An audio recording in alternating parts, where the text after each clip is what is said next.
Hi guys, so today I wanted to talk to you about my top 10 favourite young adult fantasy novels. So I've done a variety of different sort of top 10 videos in my time on YouTube, different fantasy book recommendations by different themes, a general top 10 fantasy of all time, a general top 10 YA of all time I believe, but those are also quite old and I have read more books that have changed these lists since then, and equally I just feel like there's so much fantastic fantasy out there. It's one of my favourite genre that I would like to film two separate videos in the coming months. This one, which is obviously top 10 YA fantasy, and hopefully next month a top 10 adult fantasy novels. Not because I think they need to be separated or they're incomparable or one is better than the other, but just because I think there are obviously certain elements that separate them, certain themes, certain expectations, and that's all totally cool. It's great to have things aimed at different demographics and different age groups, and there's nothing wrong with reading across all those age groups regardless of your age and being drawn to different genres, whether it's YA or adult. But there are tons of YA fantasy books that I love. I think YA is actually quite an incredible thing because I feel like YA was very much in an infancy when I was actually a teenager and there wasn't as much YA on the market, and it's become a lot more popular over the years and something that people of all ages enjoy reading because it does really interesting things. I think YA can be, yes, in lots of ways quite repetitive and tropey, but so can all age ranges in all genres. Like, adult fantasy is by no means innocent of tropes and cliches. It falls into a lot of its own. I think we just notice a lot of the YA ones because it's had such an influx over the past few years, but it's also been very innovative and it's also opened a lot of conversations and discussions. It's done a lot for diversity in fantasy, it's done a lot for female voices in fantasy, and I am really pleased to have seen it really rise up over the past few years and know I would have really enjoyed it when I'm younger and still enjoy it now that I'm older. I'm a 28-year-old woman and I think YA fantasy is fantastic, and I also love adult fantasy. So I wanted to highlight the 10 young adult fantasy books that I love the most in this video and just chat to you about them all and let you know what they are in case you're looking for more to add to your TBR list. And of course, as always, I want to hear your recommendations as well. But in no particular order, I guess we'll just kick things off. So the first book I'm going to mention in this video is by my all-time favourite fantasy author of all time. And although I usually hark on about her adult fantasy novels, there's one particular YA fantasy novel that she's written that I think is well worth checking out and deserves to be on this list. That is, of course, Wildwood Dancing by Juliet Marillier. You all know Juliet Marillier is like my favourite fantasy author / one of my favourite authors of all time at this point. And she's written a few YA books, but I really feel like Wildwood Dancing is the best of her two YA fantasy series. Wildwood Dancing is interesting because it functions both as a standalone and part of a duology. So there is a second book in this series which follows a character from book one who is a side character in book one when they're a little bit older, and because of that you can read book one entirely by itself. It wraps everything up neatly. You don't need to read book two, and therefore if you're looking for standalone type fantasy books, this is still an excellent one, but you've got a little bit more to keep going if you're interested in the characters and the world. It's set in a sort of medieval version of Romania, but obviously a fantastical version.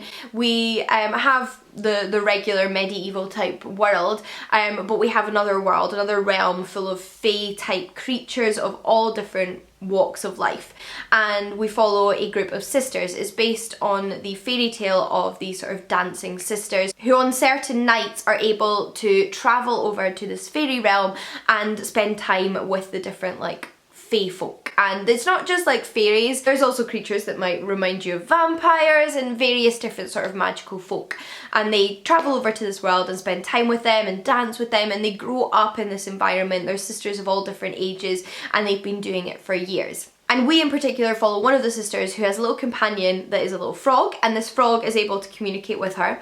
And as one of the eldest sisters, she feels quite responsible for the family. She's the sensible one. There is another older sister, but that older sister has gotten herself mixed up in a romantic relationship that she's a little bit nervous about. So she feels responsible for her younger siblings, her older sibling, and her father who is ill and has had to travel away for his health, putting their cousin in charge of their household.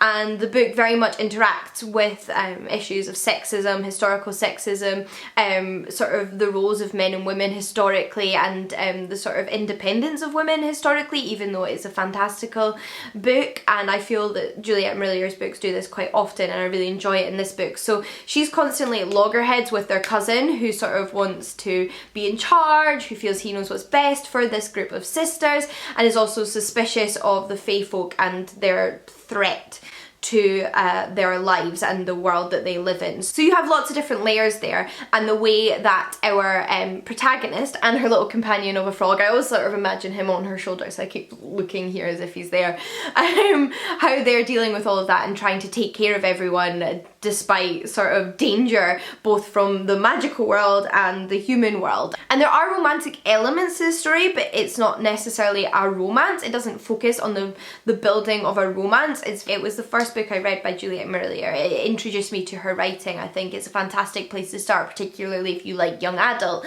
And it just sort of painted this really beautiful, gorgeous picture of a medieval world mixed with the Fae realm, and a really endearing central character. I know a lot of people who enjoy YA fantasy love the fair folk and love books that interact with the Fae, and this is one that I think would be like a big hit with a lot of people if they were interested in checking it out. I think Juliet Marillier is just a beautiful writer. We then actually have another book, which I guess you could call Porto fantasy, that has both a historical setting and a fantasy world within it, but it feels very rooted in historical fiction, and that's A Great and Terrible Beauty by Libba Bray. This is book one in the Gemma Doyle trilogy. It's a trilogy that I've read all three books in and is one of my favourite fantasy trilogies and YA trilogies of all time. It is spectacular.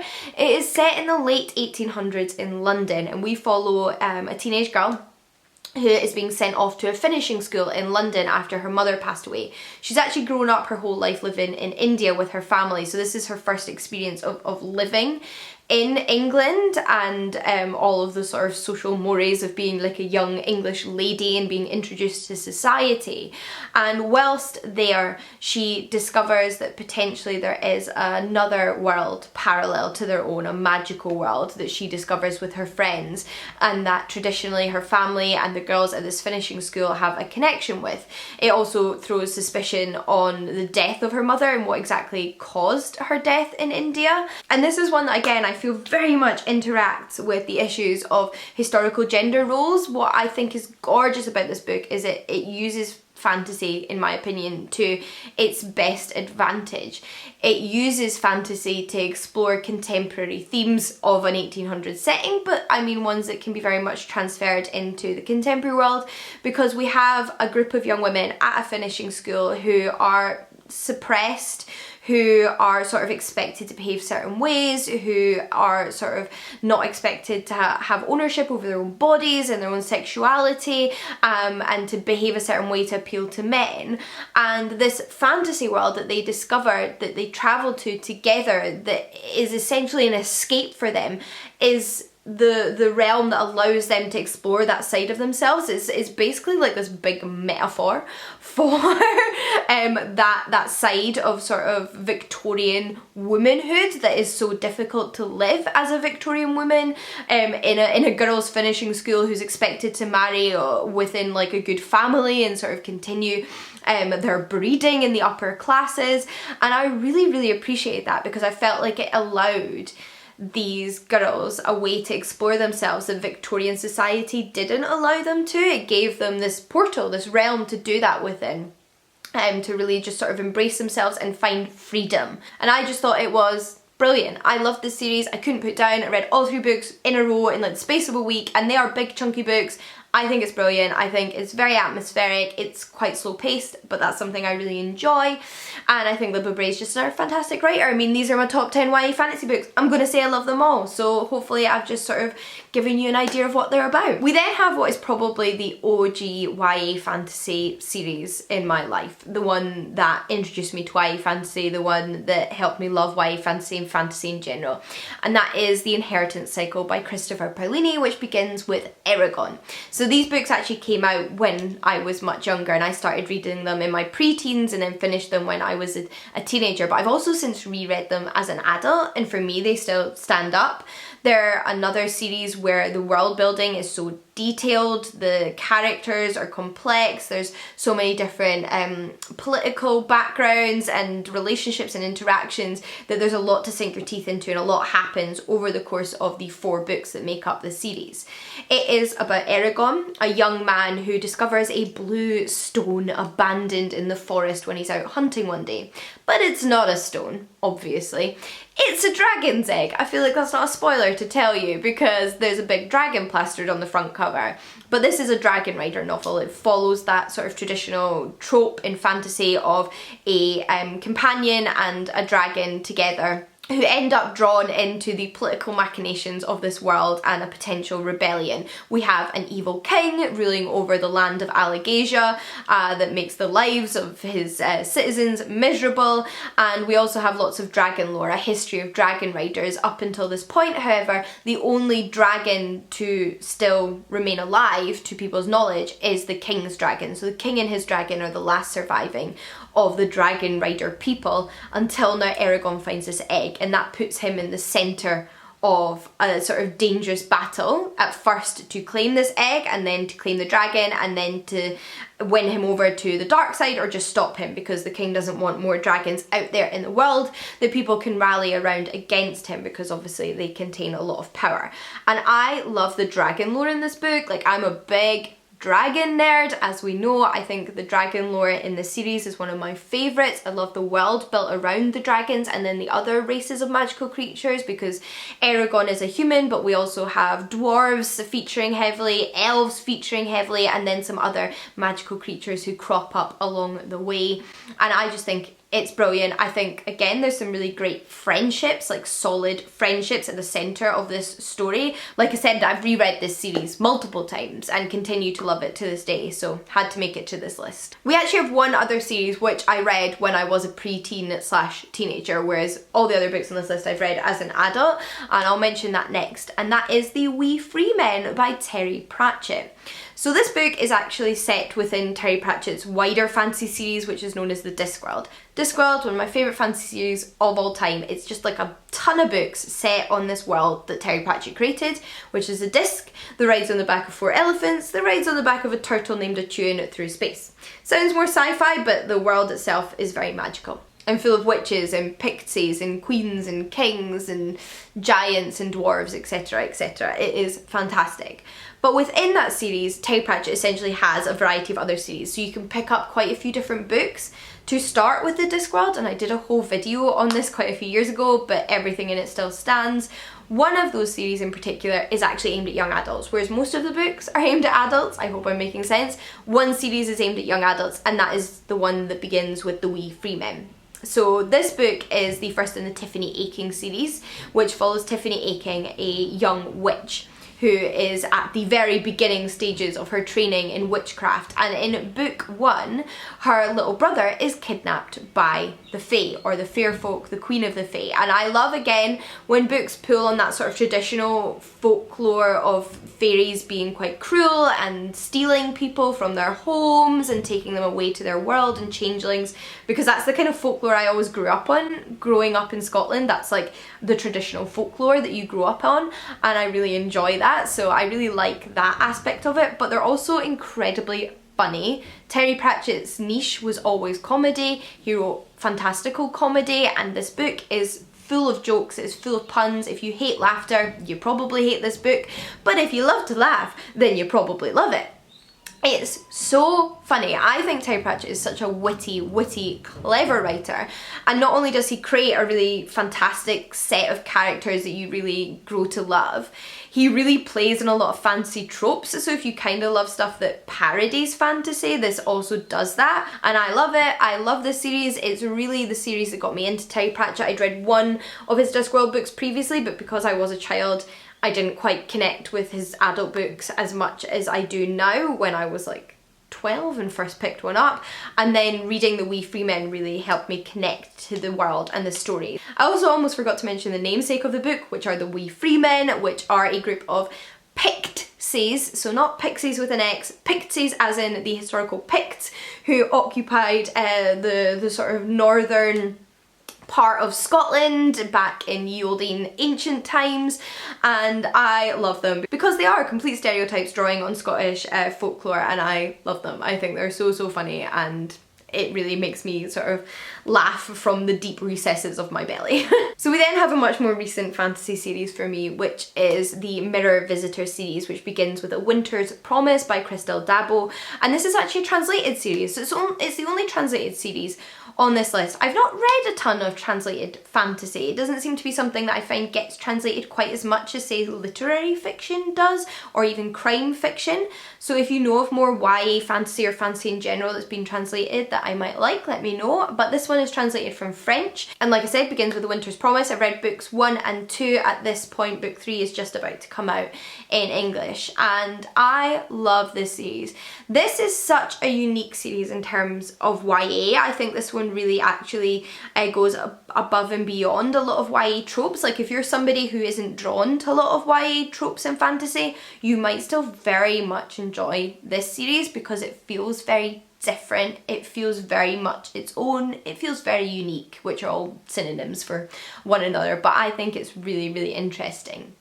The premise is that we follow Ophelia, a young woman whose magical power is to both travel through mirrors and also sort of read the past and the history of objects by touching them. She can sort of get an idea of where they came from and what experiences the owners have been through. She has just had a marriage arranged for her and a young man from another arc. So this world is made up of various different arcs, which are sort of like floating citadels that have very separate cultures from one another, but in the same world, the same universe, and you can obviously travel between them, otherwise she wouldn't be heading off to the other one to get married. And each arc, like I said, very much has its own culture because the people that live on each arc are descendants of different gods.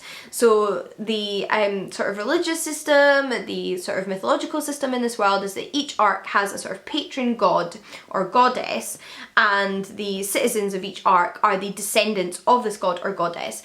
But the gods and goddesses are not completely abstract entities, and in fact still exist within their arcs and play different levels of active roles in each society. So when she gets to this new arc to meet her betrothed, she finds a very different place to what she is used to. She comes across a culture that is very different, much more hierarchical than what she is used to, where people are incredibly cruel, where politics is very complicated, and everyone is sort of like trying to find out secrets and learn things against one another that they can use against each other, and she is then like sort of chucked in to the centre of this, which is something she is completely unused to. She has really no friends on this arc at this point. Her fiance is incredibly cool and aloof. She has her aunt with her as a sort of chaperone, but otherwise she's sort of flung into the middle but is observing everything as an outsider, and I just really enjoyed that. I think Ophelia is a really interesting character to follow. I like her perspective that she offers on the whole world system, and it is just a beautifully rendered world, really complex, really beautiful, really unique. I feel like I'm using all the same words. I feel like this video is going to be a million years long, but that's what I have to say about that one. The next book on this list is Girls of Paper and Fire by Natasha Nangan. This is, again, the first in a series. It is quite common, I feel, in fantasy, and particularly YA fantasy, to get a series as opposed to standalones, but this is the first book in a series of which there's 2 books currently out, and I have currently read 2 books in, and it is also a queer fantasy story, which I love. It's one of my favourite LGBTQ+ books of all time, and it's about 2 young women, particularly one young woman named Lay, who is taken away from her home in order to become one of this year's concubines to the king. We have 3 castes as part of this society who are part of different hierarchies, and Lay is part of the like lowest hierarchy, but from her class, which is the paper class, the king takes a group of concubines, a group of women, a group of girls every year to basically be his sex slaves. This is not optional, this is not,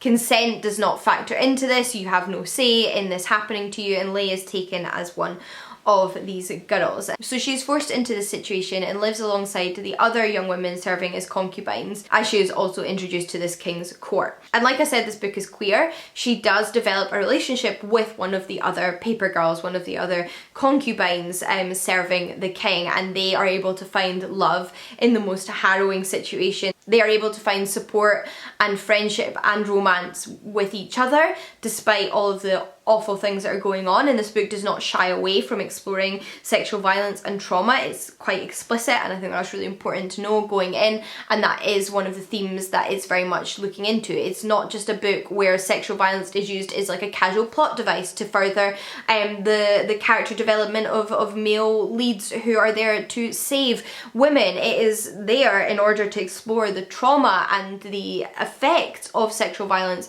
on these women, and I think it is done so incredibly well, and is something really important to see within fantasy, because it does historically have a bit of a trend to be used in that way I mentioned earlier, which is really unfortunate, because even beyond the act itself, it has an effect on the person that it happens to, and this book and this series explores that throughout, and I think it's really well done, but like I said, quite harrowing. However, I think Leigh and Ren's relationship at the centre is this shining beacon of hope, and I really enjoy reading about their love story, and I just really care about them as characters. So that's my next favourite. We then have the most recent book to make it onto this list, and that is Dread Nation by Justina Ireland. I'm just like having a thought here. Are all of these in series? Because I totally thought I had some standalones, but they're all in series, aren't they?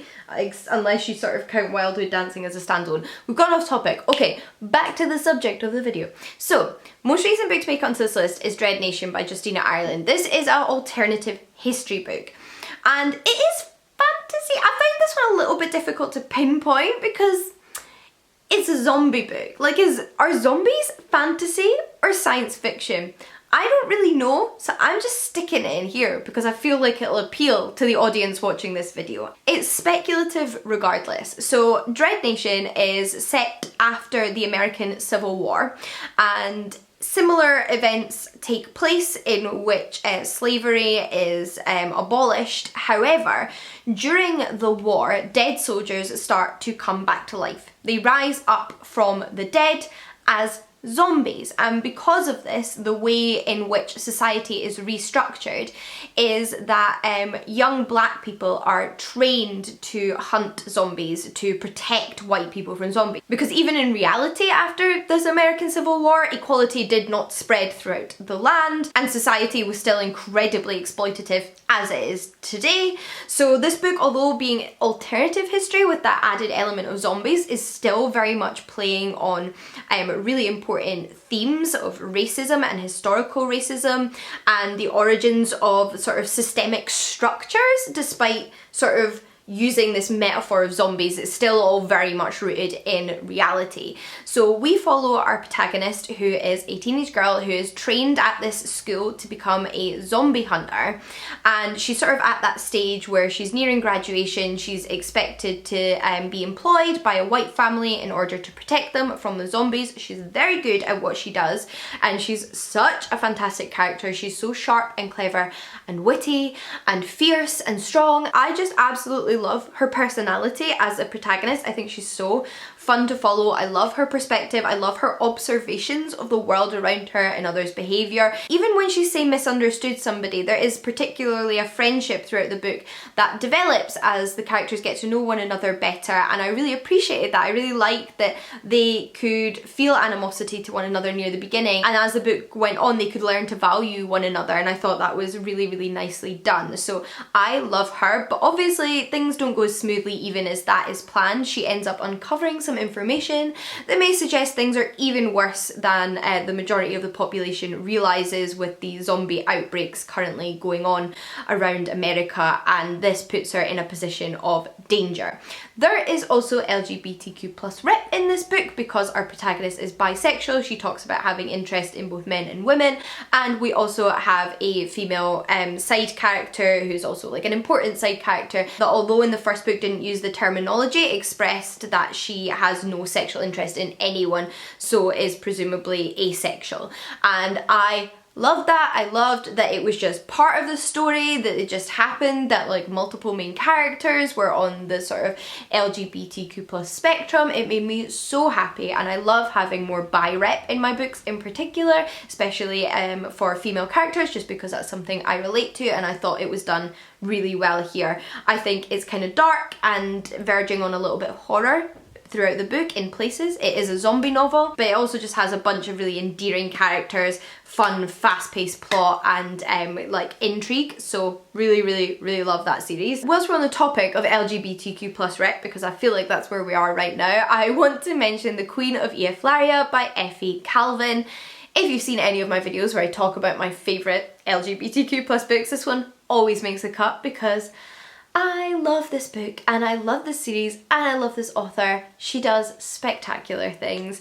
This is quite a short novel, but somehow it manages to pack such a punch in a really short space. It manages to introduce you to two protagonists that you fall head over heels in love with and really come to care about by the end of the story. So we have two protagonists, two women from two different kingdoms in this fantasy realm that have been betrothed to one another. And that's not in any way unusual, because my favourite thing about this series is the way in which queerness is fully embraced. We have LGBTQ plus representation from bisexuality to preferences from the same sex or the opposite sex to asexuality and diverse gender representation, those that identify as neither male or female and those that transition.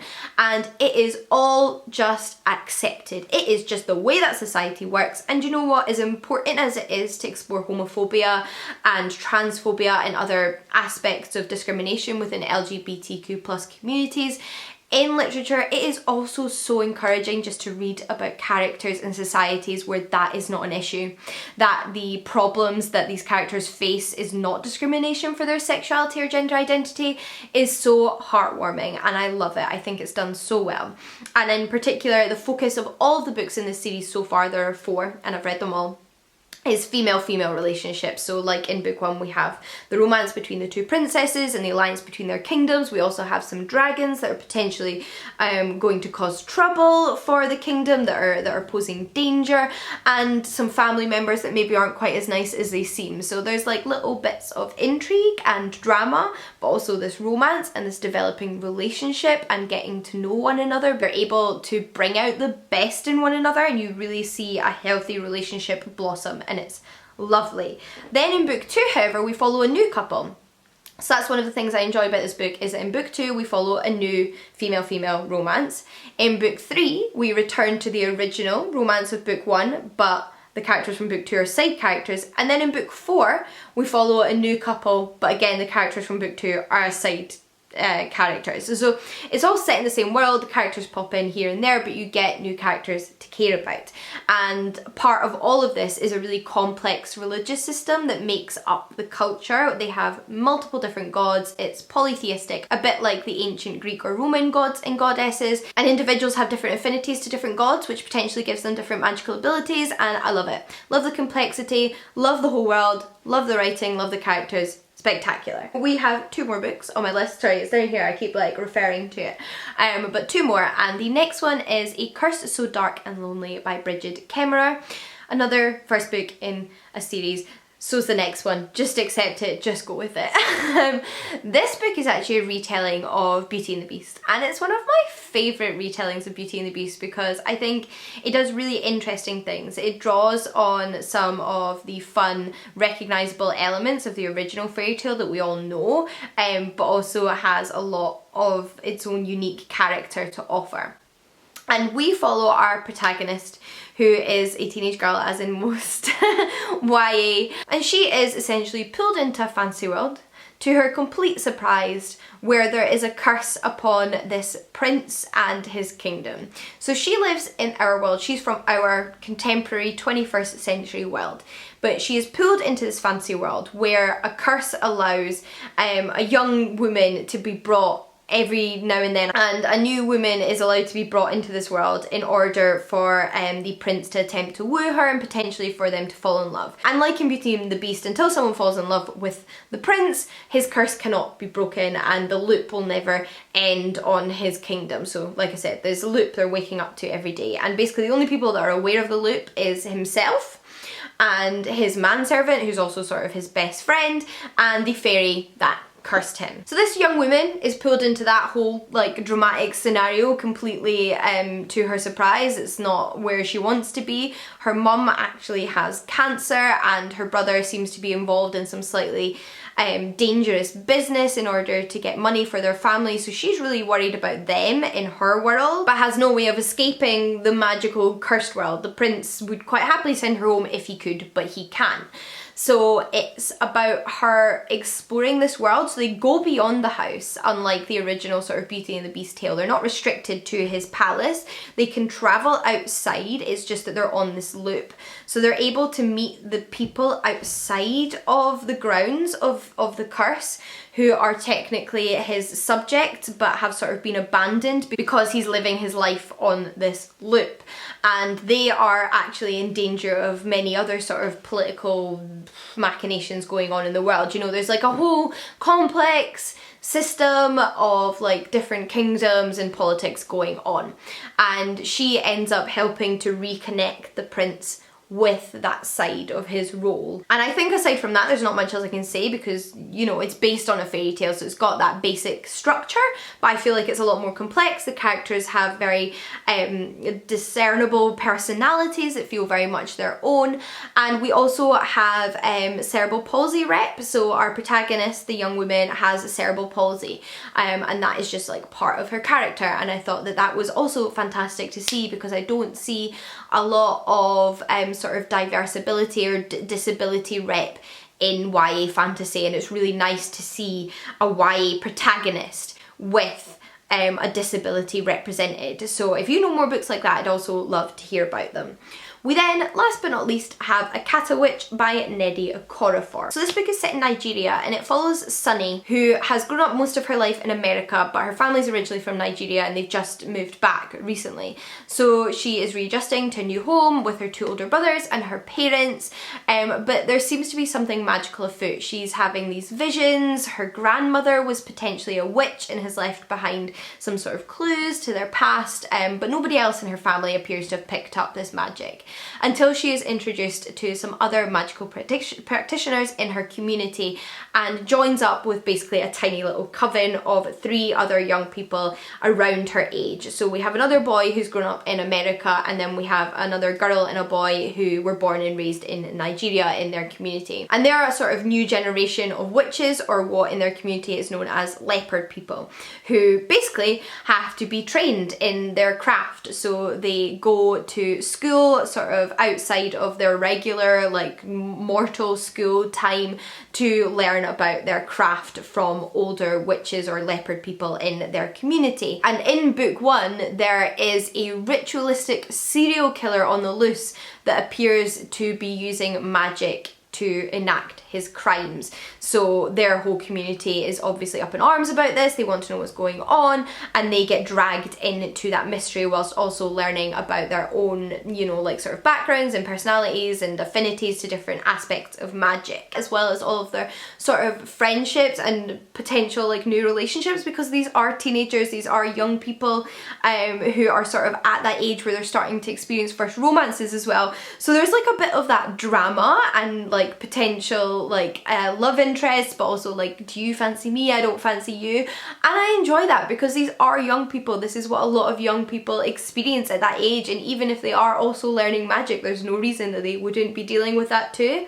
And they always feel like young people. They never feel like they are just a bunch of adults who are being told they're 16, which I think can happen in YA, is that it feels like you're reading a book that is basically written by an adult about adults, but the characters are just technically not adults, whereas this book feels like it's about young people, and I really like that about it. I think Nedia Corofort is a fantastic writer. She's one of my favourite fantasy writers. I love, love, love her adult work, but I think she's done equally as a fantastic job as a YA writer with this series, and I've read books 1 and 2. I initially thought it was a duology, but I've been corrected that there is more to come, so cannot wait for book 3 really to find out what is next in store for our characters. So those are my top 10 favourite YA fantasy books. I think I've already mentioned a few times, but I've been filming this for a while. It's been about an hour. I am hoping that it edits down to a slightly more manageable length for you watching. I hope you have enjoyed it and managed to make it to the end and maybe got a few recommendations that weren't on your TBR already. Equally, as always, I'd love to hear your favourite YA fantasy novels in the comments down below. I myself am always looking for more recommendations, and if you just generally want to chat